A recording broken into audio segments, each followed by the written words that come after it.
পাকিস্তানের বিপক্ষে ওয়ানডে সিরিজের আগে অনেক আলোচনায় বিশ্বকাপ কেন্দ্রিক।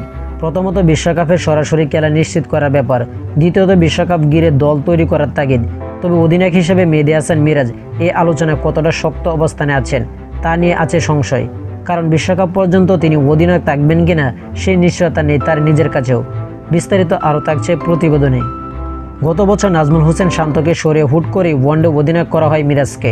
তখন তার মেয়াদ বেঁধে দেওয়া হয় 1 বছর। পাকিস্তান সিরিজের পর নিউজিল্যান্ডের বিপক্ষে সিরিজ পর্যন্ত তার মেয়াদ। এরপর মিরাজ অধিনায়ক থাকবেন কিনা সেটি এখন বড় প্রশ্ন। মিরাজের নেতৃত্বে নেওয়ার আগে থেকে বাংলাদেশ দল হারের বৃত্ত ছিল।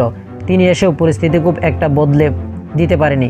ঘরে মাঠে সর্বশেষ সিরিজ জিতলেও তার আগে ছিল টানা হারের ধাক্কা। মিরাজের ব্যক্তিগত পারফরমেন্স এখন তলানিতে।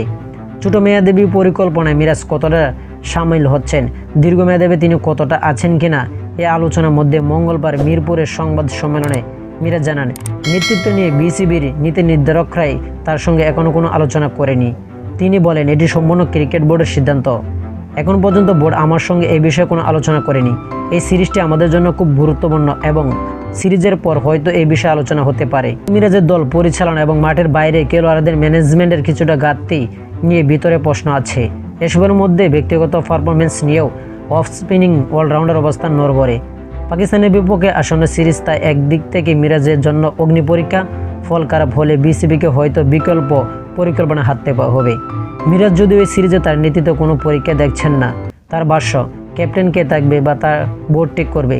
তবে যাকে দায়িত্ব দেওয়া হোক না কেন তাকে সবসময় সুন্দরভাবে দল গঠন করা সম্ভব। আমি মনে করি এটি পরীক্ষা নয়, বরং দলের প্রয়োজনে দায়িত্ব পালন করা।